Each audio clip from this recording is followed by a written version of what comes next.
I confess. I still watch the sex scene in Howard the Duck to get off. Oh. That is surprising, and I like it. I'm just thinking, of course you do. I mean, that's what it's there for.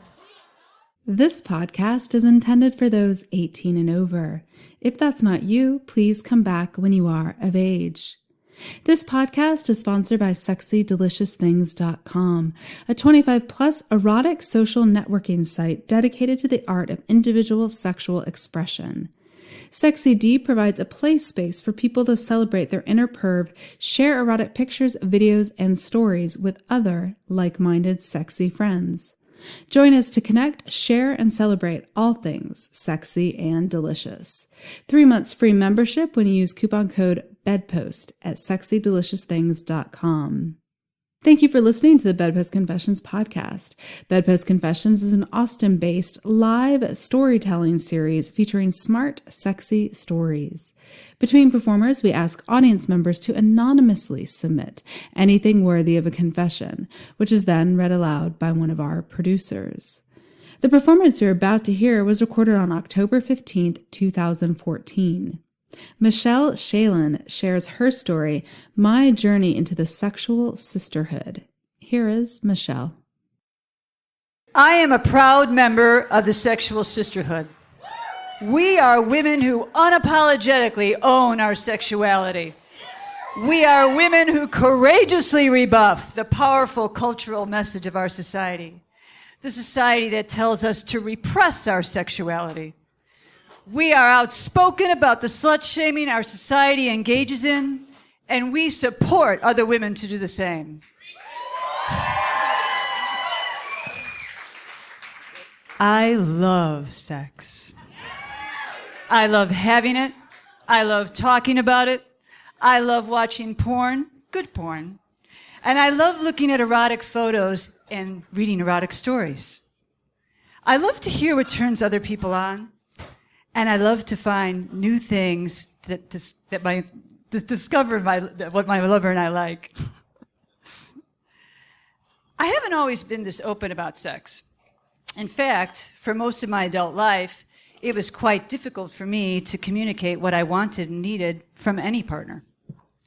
For many years, my thinking and behavior was heavily influenced by the shame-based messages revolving around sex and how women should behave.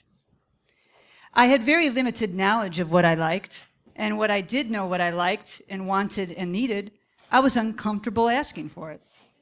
Even when I felt unsatisfied and wanted more, I felt selfish for asking for it, because it basically took a good deal of time to bring me to orgasm. So I basically just hoped the guy I was with would just find that elusive spot and figure out somewhere how to get me there. The first 5 years I had sex, I never once orgasmed. It gets better. I didn't get what the big deal was. I mean, the main reason I engaged in sex at all was because I wanted so desperately to be loved and desired. I figured if men wanted to have sex with me, then I could find love there somewhere. At the age of 22, I finally had my first orgasm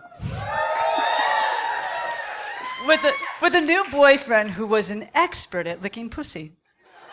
Many men had never offered to give me head, but to my surprise and delight, this guy loved it. When I look back now, I am amazed how much bullshit I put up with from men. Bullshit such as extreme selfishness, not bothering to ask me what I liked, or even if I got off at all. Guys putting Stay Hard cream on their dicks and not even giving me heads up when I'm going to give them a blowjob. Really, tastes terrible. Men wanting me to give them a blowjob after they tell me they don't like pussy. So my appropriate responses to these particular experiences should have been, what the fuck? That was it? Well, you can forget about having this piece of ass again. And, hey, dude, think you could have given me a little warning here? Or, Wash your dick off and maybe then I'll give you a blowjob. But no, I just silently tolerated their selfishness, their thoughtlessness, and their lack of reciprocity, and moved on to the next guy, who often behaved the exact same way. I know what you may be thinking. She just picked a lot of shitty lovers. Agreed. I never really owned my sexuality, and because of this, I wasn't able to be sexually confident. That, combined with a low self-esteem and a lack of self-respect, meant that I was a virtual magnet for narcissists. Lucky me. Fast forward to meeting the love of my life, Rich, my husband of 25 years. The little hottie over there in the little shop table.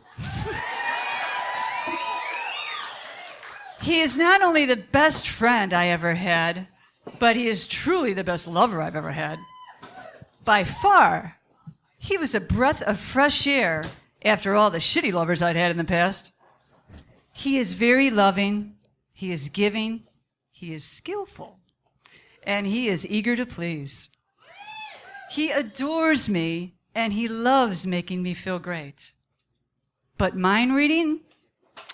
Just not in his skill set. And I was still unable to tell him what I wanted. Rich has always cared about my sexual fulfillment, but after trying for years to get me to loosen up and talk about what I liked and wanted, he got complacent, like anyone would. And so we filed our sex under the category of decent sex. The great sex category for me stayed empty. Many years passed, and as they did, my interest in sex diminished somewhat because I wasn't getting fulfilled. I very much wanted to have sex with Rich, but I felt that something was missing.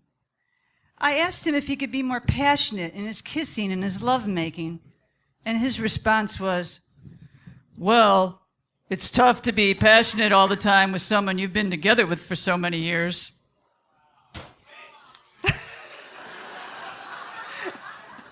I felt deflated. Now, I know now that I could have been more direct. Instead of asking Rich to be passionate, what I should have asked for is exactly what I wanted. For him to be aggressive, forceful, maybe dominant. After all, it's my responsibility to determine what I need to achieve sexual pleasure, and it's my responsibility to convey that to my partner. I realize now that I could have asked him to tell me what he wanted too. I wanted to please him, but I had a hard time approaching the subject.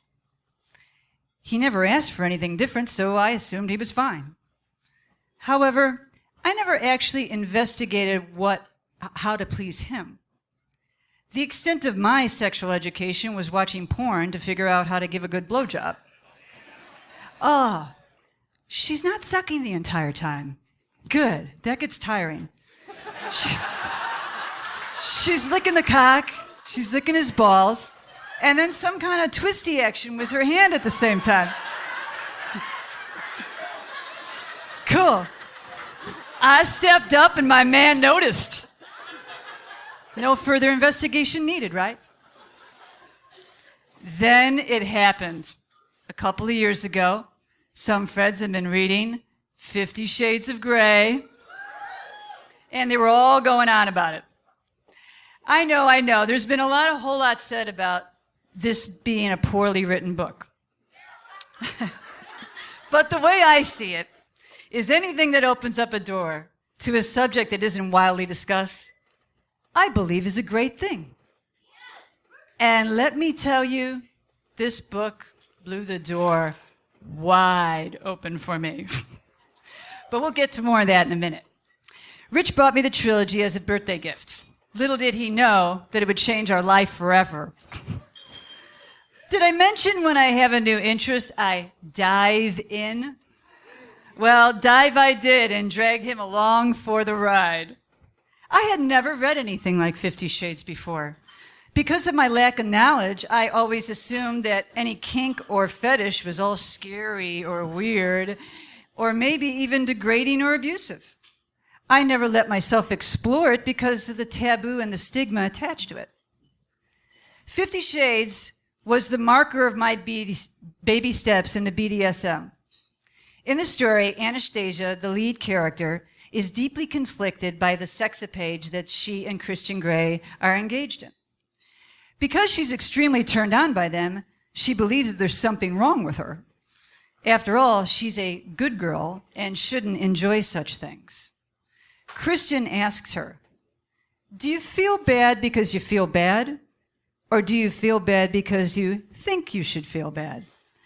That was like a lightning bolt of revelation for me. Although I wasn't conflicted about being turned on by the stuff, I was very surprised. And I think Rich was even more surprised than I was.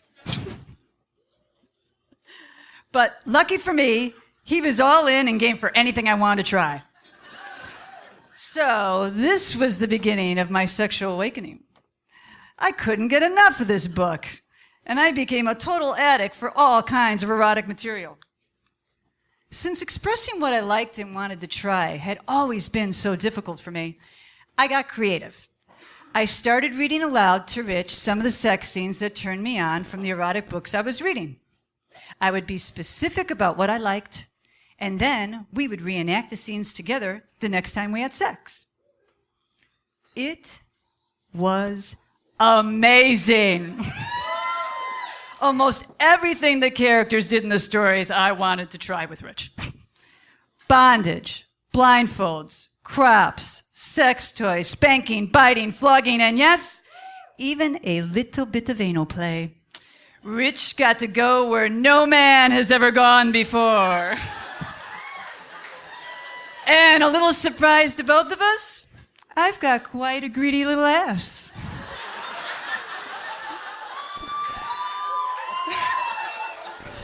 I loved the reenactments, and so did Rich. And the biggest surprise for both of us was I loved being submissive in sex. I am not submissive in any other area of my life. I'm totally turned me on to just let go and be completely dominated. It helped me get out of my head and a lot more into all the sensations of the sexual act. My husband and I joke about how he only gets to tell me what to do when I'm naked. Occasionally I hear him mumbling about how he wishes I was naked more often, or his latest where he's playfully pulling at my clothes saying I'm naked beneath them. And so it is because of 50 Shades that for the first time in my life, I am totally comfortable with telling my partner what I want. I can tell him the new things I want to try.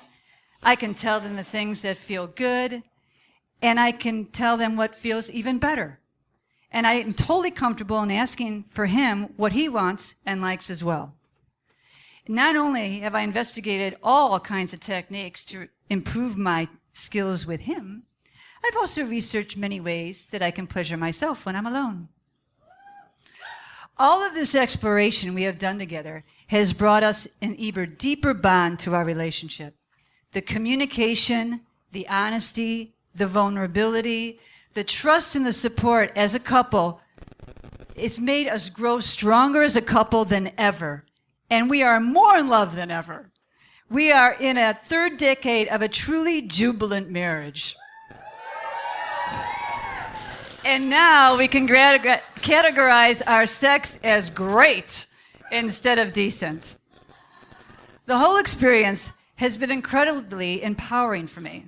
I have finally owned my sexuality by taking responsibility for my pleasure instead of leaving it completely in the hands of someone else. And it is because of that that I count myself as a full-fledged member of the sexual sisterhood. As a result of this journey and the revelations I discovered along the way, I decided I want to help other women like me have the same experience, which is where the idea of Little Shop of O's came in. I thought creating this business was a perfect avenue for helping women along their paths of sexual self-discovery. Remember when I told you when I get a new interest, I dive in? Yeah, I went deep. I was recently asked what advice I would give my younger self about sex, And this was my answer. Don't let anyone define what is right or wrong for you. Judge for yourself and don't let anyone shame you. Give your sexuality the attention it deserves. Be open in exploring everything you're interested in, and know you deserve to be on the receiving end of pleasure. And don't be shy about letting your partner know what you like and what you would like to try. And above all, enjoy, be safe, and have fun.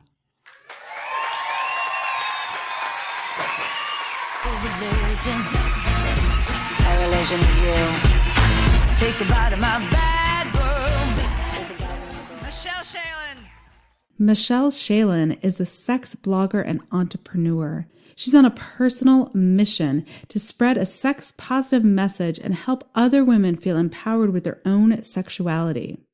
Michele and her husband Rich own Little Shop of O's, an online sex-positive community that shares fun, sexy information and entertaining tidbits for women, men, and couples to assist them on their journey of sexual growth and exploration. More at littleshopofos.com. Bedpost Confessions is produced by myself, Mia Martina of MiaOnTop.com, Julie Gillis of JulieGillis.com, Sadie Smythe of That'sWhatSadieSaid.com, and managed by Sarah Henry of O. Henry Events. Podcast audio production by Ian Danskin of Innuendo Studios. You can find links to all of our websites and more information about Bedpost Confessions at bedpostconfessions.com. You can also confess with us at Bedpost Confessions on Facebook and Bedpost Confess on Twitter. And don't forget the special offer from Sexy Delicious Things, 3 months free membership to the erotic social networking site when you use coupon code BEDPOST. Until next time, we'll leave you with a few other confessions from the audience. I confess we were running late, so he blow-dried my hair while I blew him. He's like, hooray for efficiency. That's good. This is a 3-part confession. Okay. I confess, I put on a strap-on and fucked a girl for the first time. I never want to take it off. See next card. I confess, I got fucked by a strap-on for the first time and it was great. See next card. I confess, and I helped.